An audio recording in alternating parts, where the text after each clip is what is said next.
Okay बच्चा लोग, हम लोग बात करते हैं activity 3.11 that is metal and acid का। यहाँ पे हम लोग को क्या देखना है, हम लोग को देखना है कि एक्टिविटी डिमांड क्या कर रहा है, और वो डिमांड कर रहा है टेम्परेचर चेंज कितना हुआ है, rate of formation of bubbles, अगर बबल्स आ रहे हैं तो क्यों आ रहे हैं, और rate of formation of bubbles क्या होगा, कौन सा मेटल फास्टेस्ट रिएक्ट करेगा, विगरसली रिएक्ट करेगा, कौन सा हाईएस्ट टेम्परेचर शो करेगा, कौन सा स्लोएस्ट करेगा, और ये सब चर्चा होगी बेस्ड ऑन रिएक्टिविटी ऑर्डर का। तो आगे बढ़ते हैं, चलिए देखते हैं कि क्या हम लोग एक्सपेक्ट करेंगे अगर हमें कुछ मेटल्स एंड एसिड दिया गया है तो। ओके,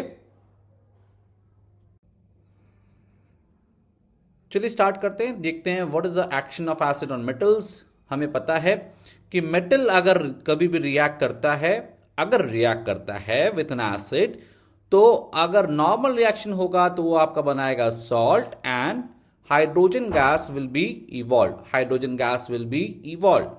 अब टेम्परेचर चेंज की बात करें तो that temperature change depends on the reactivity. किस पे? Metal reactivity. तो मोर रिएक्टिव अगर कोई एलिमेंट होगा, मोर रिएक्टिव एलिमेंट अगर कोई होगा तो वो हायर टेम्परेचर चेंज हम लोग एक्सपेक्ट कर सकते हैं, because more reactive is expected to evolve more energy, more energy मतलब हायर टेम्परेचर। और लेस रिएक्टिव अगर कोई एलिमेंट होगा तो हम लोग लोअर टेम्परेचर को एक्सपेक्ट कर सकते हैं। अगर हम लोग को बात किया जाए कि यहां जो क्वेश्चन दिया हुआ है उसमें आप देखिएगा रिएक्टिविटी सीरीज के हिसाब से, लास्ट क्लास में, लास्ट लेक्चर में हमने देखा हुआ है, ठीक है ना। रिएक्टिविटी सीरीज के हिसाब से Mg मोर रिएक्टिव है देन एल्यूमिनियम से, मगल देन जिंक है, एंड देन Fe है, एंड फाइनली आपको दिखेगा copper. Now copper is the least reactive. छाप याद आ रहा है, हम लोग लास्ट वीडियो में पूरे अच्छे से बात किए हुए हैं। छाप, छाप यानी कॉपर, Hg, Ag, AuPt, ये सब के सब जो एलिमेंट्स हैं वो सब के सब क्या हैं? लीस्ट रिएक्टिव हैं, हाइड्रोजन से नीचे आते हैं। तो ये रिएक्टिविटी सीरीज है, तो यही ऑर्डर हो जाएगा टेम्परेचर चेंज का। हाईएस्ट टेम्परेचर चेंज आपका इसमें दिखेगा, वेयर एज लोवेस्ट इसमें दिखेगा। अगर कोई बोले में सोडियम भी होता तो सोडियम आपका यहां कहीं आता। क्लियर? तो ये हो गया आपका ऑर्डर, टेम्परेचर चेंज का ऑर्डर। सो यहां पर अगर गिवन अगर हम लोग बात करें तो यहां पर रिएक्शन ही नहीं हो रहा, कॉपर में नो रिएक्शन होगा, हम लोग बात करेंगे लेटर ऑन, नो रिएक्शन। इस कारण से आपका क्या हो रहा होगा? टेम्परेचर ऑलमोस्ट सेम होगा, सेम होगा एज बिफोर, बट इन सब में आपका चेंज होगा, बट सबसे कम चेंज Fe में देखा जाएगा गिवन मेटल के हिसाब से, और मैग्नीशियम में सबसे ज्यादा। क्लियर? ओके, अगेन सेम चीज है, रेट ऑफ बबल फॉर्मेशन भी वही है। बबल क्यों बन रहा है बच्चे लोग? बबल इसलिए बन रहा है बिकॉज यहां पर हाइड्रोजन गैस इवॉल्व हो रहा है। अब जब भी हाइड्रोजन गैस इवॉल्व होगा तो यहां से निकलेगा, यहां से निकलेगा, तो ये गैस जब होगा तो क्या होगा? बबल के फॉर्म में निकल रहा होगा। तो यहां पर कभी भी आप देखोगे तो you will find what the hydrogen gas is evolve in terms of, in form of some bubbles, effervescence बोलते हैं, ठीक है ना, बबल फॉर्मेशन या एफरवेसेंस। अगेन कौन तेजी से देगा? रेट की बात कर रहा है, टाइम रिस्पेक्ट की बात कर रहा है। तो जो मोर रिएक्टिव, तो मोर रिएक्टिव हम अगर बोले कि more reactive will be the one element जो होगा will give you the highest bubble formation rate। तो अगेन वही चीज हो जाएगा, मैग्नीशियम का सबसे ज्यादा, then aluminium, because based on reactivity series हम लोग बात कर रहे हैं, जिंक, Fe, और कॉपर में no bubble will form because there is no reaction with dilute. हम लोग बात किसकी कर रहे हैं? डायल्यूट। अगर हम लोग बात कर रहे हैं डायल्यूट HCl, कोई एसिड, नॉर्मल एसिड की बात कर रहे हैं। नॉर्मल एसिड से क्या मतलब है? We will see. Okay okay, so यहां पर हम लोग बात कर रहे हैं, बाबा जी ने एक बड़ा इंपॉर्टेंट क्वेश्चन हमारे सामने रखा है, can we use nitric acid in place of dilute HCl in our experiment? Answer is no. क्यों? नाइट्रिक एसिड के बारे में जान लीजिए बच्चा लोग। Nitric acid is an oxidising acid. Oxidising acid करेगा क्या? फर्क क्या पड़ता है हमें? ऑक्सीडाइजिंग एसिड जो है ना, वो हाइड्रोजन को बोलेगा बेटा मेरे सामने तुम कहां से पैदा हो गया, ये लोग तुमको मैंने ऑक्सीडाइज कर दिया और तुमको बना दिया पानी, वाटर, ठीक है ना। तो oxidising acid is going to convert H2, कोई भी H2 इवॉल्व होगा टू H2। ले खत्म हो गया, H2 अभी निकल रहा था, खत्म हो गया। तो आपका हुआ क्या? H2SO4 या फिर HNO3, कौन कौन सा हो सकता है?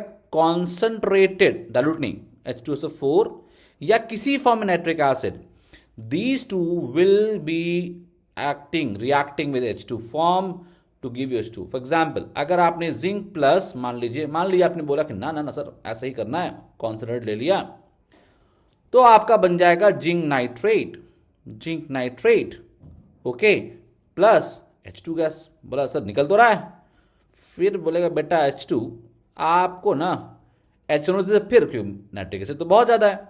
बोलेगा ऐसा है तुम आओ इधर, अब मेरे साथ आपको रिएक्ट करना पड़ेगा। तुम बेटा गए बन गए H2O और simultaneously HNO3 gets convert into NO2। ठीक, कॉन्सेंट्रेटेड दो, कॉन्सेंट्रेटेड एसिड में ये होगा। अब फाइनली क्या हुआ, जो भी आपका एसिड था वो रिएक्ट करने के बाद ये H2 बनाया तो जरूर, समझिएगा ये H2 बनाया जरूर, पर ये कंज्यूम हो गया। तो ये H2 क्या हुआ, कंज्यूम हो गया, and finally what you are getting what, NO2। तो आपका फाइनल प्रोडक्ट क्या हो जाएगा, जिंक प्लस HNO3। बैलेंस कर लेंगे बेटा, कोई दिक्कत नहीं, आप बैलेंस करोगे तो ये 4 टाइम्स आएगा, वो बात की बात है। You will get what, zinc nitrate, ये तो एक्सपेक्टेड था ही, plus H2O 2 times plus NO2, ये है NO2 आपका निकल गया, H2O निकल गया, H2 नहीं निकला। तो अगर मुझे नाइट्रिक एसिड या सल्फ्यूरिक एसिड दिया गया है तो मैं रिएक्शन तो होगा बट H2 नहीं निकलेगा। बात समझ में आ रहा है। अगर HCl होता तो निकल जाता, अगर HCl होता तो निकल जाएगा। समझ में आ रहा है। तो nitric acid whether it is concentrated या डाइल्यूट, हम लोग हमेशा रिडॉक्सिएशन करवाएंगे और वहां पर क्या निकलेगा, कुछ नाइट्रोजन के oxide and H2O will form, but never H2। एक केस बनता है जहां वेरी डाइल्यूट लेते हैं नाइट्रिक एसिड, वहां 2 ही एलिमेंट है जो आपका H2 गैस निकाल सकते हैं। ये हम लोग अब देखते हैं। ओके तो बाबा जी ने अब क्वेश्चन पोस्ट कर दिया है, वेरी इंपॉर्टेंट क्वेश्चन, कि कोई name the 2 element that can give hydrogen gas with very dilute nitric acid, यानी वेरी डाइल्यूट नाइट्रिक एसिड के साथ अगर कोई एलिमेंट है क्या वो दे सकता है। तो एनसीईआरटी ने बोला हुआ है, हमें मानना ही है, और ये बड़ा इंपॉर्टेंट क्वेश्चन बन जाता है। Yes they are 2 elements, magnesium and manganese. फिर से बोल रहा हूं, मैग्नीशियम एंड मैंगनीज, कॉन्सेंट्रेट से नहीं, वेरी डाइल्यूट, ये वर्ड इंपॉर्टेंट है, वेरी डाइल्यूट नाइट्रिक एसिड से ये मात्र ही 2 लोग हैं जो आपका क्या दे सकते हैं, हाइड्रोजन गैस दे सकते हैं। ठीक है, तो इस केस में अगर आप रिएक्ट कराओगे तो वेरी डाइल्यूट का मतलब क्या है, मान लीजिए हजारों लाखों बूंद में 2-4 बूंद डाल दिया, मान लीजिए नाइट्रिक एसिड, है ना, ये थोड़ा और डाल लिया, ऐसा नहीं होता, कॉन्सेंट्रेशन बताना पड़ता है, कुछ बताना पड़ेगा किस रेशियो में है। फिर भी अगर मुझे बोला जाए तो मैं बोलूंगा कि बहुत पानी में थोड़ा सा नाइट्रिक एसिड है, तो मैग्नीशियम नाइट्रेट तो बन रहा है बच्चा लोग, ओके, प्लस H2 गैस निकल रहा है। ठीक है, मैग्नीशियम नाइट्रेट बना प्लस H2 गैस निकला, इसको 2 टाइम्स कर देंगे, आपका बैलेंस हो जाएगा। क्लियर, ये होगा।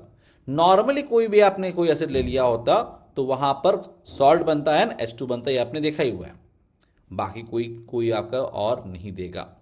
क्लियर, नाइट्रिक एसिड से H2 निकालने की औकात सिर्फ 2 एलिमेंट्स में है, magnesium and manganese. Nitric acid इसको वेरी डाइल्यूट होना चाहिए और एनसीईआरटी में दिया हुआ है, तो ये बहुत इंपॉर्टेंट हो जाता है फॉर योर एग्जामिनेशन। क्लियर,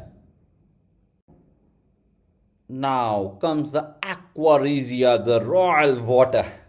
क्या है एक्चुअली एक्वारेजिया? एक्वारेजिया का मतलब होता है रॉयल वाटर। ये क्या मतलब हुआ इसका बच्चों? एक्चुअली ये क्या है ना, इट्स अ मिक्सचर। क्या है? Mixture of what? It's a mixture of 2 acids. क्या है? कॉन्क HCl, या देखिए कॉन्सेंट्रेटेड है, plus concentrated nitric acid in the ratio 3:1। 3:1 important है, कॉन्सेंट्रेटेड HCl है, डाइल्यूट नहीं है। ठीक है, ये एक बड़ा ही खतरनाक, बड़ा ही ज्यादा पावरफुल ऑक्सीडाइजिंग एजेंट होता है। इट कैन डिजॉल्व, खास बात क्या होता है, can dissolve even noble metals जो बहुत रिएक्टिव, बहुत लेस रिएक्टिव होते हैं, रिएक्ट करना ही नहीं चाहते, like gold and gold and platinum. ठीक है, तो aquaresia is a mixture of concentrated HCl and HNO3 in the ratio 3:1. They can even dissolve metals such as noble metals such as gold and platinum. Clear? तो कभी भी आपको jewellery वाला कोई बंदा आता है, बोलता है मैं साफ आपसे ज्वेलरी लेगा, बोले मैं एकदम चकाचक कर दूंगा, तो ध्यान रखना कहीं वो एक्वारीजिया तो यूज नहीं कर रहा। एक्वारीजिया यूज करेगा तो आपका जो आउटर लेयर है वो डिसॉल्व कर जाएगा, आपका ज्वेलरी जो है वो लाइटर वेट का हो जाएगा, सुंदर तो लगेगा पर हल्का हो जाएगा। पूरा मेटल में आप अगर आप गोल्ड का कॉस्ट उसके वेट से है तो आपको तो नुकसान बड़ा वाला होने वाला है। इसे ध्यान रखिएगा कि एक्वारेजिया को कभी भी गोल्ड के सामने अगर आप लाओगे तो गोल्ड डिसॉल्व हो जाएगा। डिसॉल्व होने का मतलब गया, आपके हाथ से गया और अब आपको पछताना पड़ेगा। इसलिए उस तरह से आप कभी उसको चमकाइएगा मत, ठीक है ना? Okay,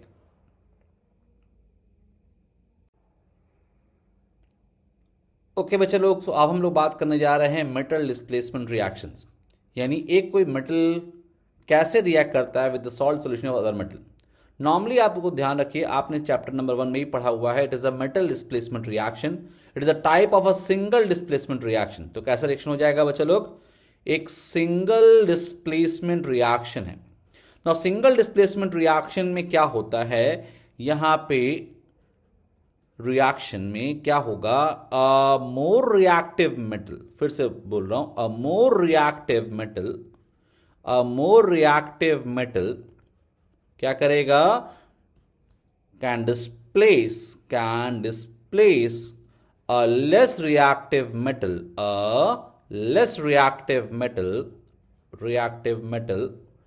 from their salt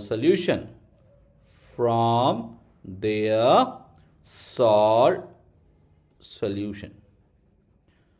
More reactive can displace less reactive metal from the salt solution. ठीक है, for example copper plus copper sulphate, अगर हम लोग देखें, I mean zinc plus copper sulphate will give you ZnSO4 plus Cu, because हमें पता है copper तो छाप वाला है, सबसे पीछे है। उसी तरह से जिंक प्लस FeSO4 हमें पता है मगल जेनफी, जिंक के बाद आता है Fe, will give you ZnSO4 plus Fe। अगर हम लोग बोले Fe प्लस CuSO4 तो क्या हो जाएगा, आपको फिर यही होगा FeSO4 प्लस Cu।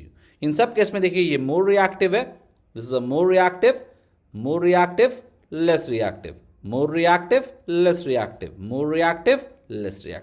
क्लियर है? तो single displacement reaction normal displacement reaction होगा। क्लियर? अगर होना होगा तो यही आपका रिएक्शन होने वाला है। ओके ओके, तो अगर हम लोग बात करें रिएक्टिविटी सीरीज क्या होता है, हमने ऑलरेडी देख चुके हैं क्या होता है। आप इसको डिफाइन कैसे करेंगे? The reactivity series is a list of metals arrange in order of their decreasing activities. Activity कैसे निकाला गया? Based on chemical reaction. हमने देखा है, पानी से रिएक्शन में देखा हुआ है, बर्निंग में रिएक्शन रेट देखा हुआ है, एसिड से रिएक्शन रेट देखा हुआ है। तो ये सब कुछ कैसा था? ये सब कुछ वही है कि मोर रिएक्टिव से लेस रिएक्टिव तरफ। क्या आपको याद है? याद होना चाहिए, क्या था? के बनाका, एक साथ के बनाका, मगल जेनफी। आपको बहुत सारे तरीके मिल जाएंगे, पर ये तरीका में ऐसा होता है कि आपको सीधे एलिमेंट दिखता है, SnPbH, देन छाप CuCH है ना, AgAuPt। क्लियर? सो अब रिएक्टिविटी सीरीज मतलब क्या? मोर रिएक्टिव से लेस रिएक्टिव की तरफ हम लोग जाते हैं। क्लियर? यही काम होने वाला डिस्प्लेसमेंट रिएक्शन में भी, more reactive displacing less reactive, है ना? फटाफट देख लेते हैं। ओके, बाबा जी ने भोपू बजा दिया है, एक इंपॉर्टेंट क्वेश्चन आ गया है। कौन सा क्वेश्चन है भाई? The results of some experiments have been tabulated below, arrange the metals A, B and C and D in the increasing order of reactivity। तो ये जो मुझे दिया गया है, ये एक टेबल बनाया गया है, और ये टेबल किस पे निर्धारित है? ये है कि रिएक्टिविटी में हमें ये चीज देखने को मिल रहा है। तो ये आपका रिजल्ट दिया हुआ, दिस आर ऑल रिजल्ट, मतलब आपको उसको देखते हुए बताना है। नाउ अगर हम लोग ध्यान दें अगर हम लोग ध्यान दें तो क्या होने वाला है, ध्यान देंगे तो ए बी सी डी में डी जो है वो सिल्वर नाइट्रेट से भी रिएक्ट नहीं कर रहा। अगर ध्यान दीजिएगा तो सबसे ज्यादा रिएक्टिव कौन होता है, जिंक सल्फेट होगा, because zinc more reactive, most reactive है। याद आ रहा है, मगल जेनफी, तो जिंक पहले आएगा, ठीक है। उसके बाद Fe आ रहा होगा, उसके बाद आपका कॉपर आएगा, फिर आपका Ag आएगा। समझ में आ रहा है, zinc then Fe then copper and then Ag। ये ऊपर के 4 एलिमेंट्स जो हैं उनको आप इस तरह से रख दो। आप नीचे के एलिमेंट्स जो हैं उसको हमको देखना है, कैसे देखेंगे। अब देखो यहां पर ए बी सी डी को पोजीशन करना है हमें ना। ए बोलता है कि यार ना मैं आयरन को डिस्प्लेस नहीं कर पा रहा, मैं कॉपर को डिस्प्लेस कर दे रहा हूं। अगर आयरन को नहीं कर पा रहा बेटा तो जिंक को भी नहीं करेगा। भाई अगर मेरा ये रिएक्टिविटी ऑर्डर बना के रखा है मैंने, यहां से यहां घट रहा है, तो आयरन को ना कर पाने का मतलब क्या हो गया, आयरन से वो लेस रिएक्टिव है, बट कॉपर कर गया तो ए आपका यहां कहीं आ गया, यानी आयरन के बाद ए आएगा फिर कॉपर आएगा। तो जिंक से तो नहीं कर रहा होगा और सिल्वर को कर ही रहा होगा, बिकॉज ये मोर रिएक्टिव देन कॉपर है। तो बी बोल रहा है कि यार मैं आयरन को तो कर दे रहा हूं बट जिंक को नहीं कर पा रहा, तो बी मेरा यहां आ जाएगा, बिकॉज आयरन को वो डिस्प्लेस कर दे रहा है। सी बोल रहा है यार मैं तो ना सिल्वर को डिस्प्लेस कर पा रहा हूं, कॉपर का पता नहीं, जिंक को तो नहीं कर पा रहा, आयरन को नहीं कर पा रहा। भैया अगर सिल्वर को कर दे रहे हो, ठीक है, सी की बात कर रहा हूं, और कॉपर का ही पता है, सॉरी कॉपर को पता है कि भैया नहीं कर पा रहे हो, तो कहां होगा, सी आपका यहां हो जाएगा, because C can displace silver but not copper. और फिर बच गया डी, भाई साहब किसी को नहीं कर पा रहा, तो ये आपका यहां आ जाएगा। बात समझ में आ रहा है। तो आपका ऑर्डर क्या हो जाएगा, सबसे मोर रिएक्टिव बी, सिर्फ ए बी सी डी की बात करें, बी मोस्ट रिएक्टिव है, तो मैं को ऐसे नहीं लिखना चाहिए, उल्टा हो गया, इंक्रीजिंग ऑर्डर लिखना है ना मैं, तो हमें लिखना चाहिए क्या, सबसे लीस्ट रिएक्टिव है D, then C, then A and then B.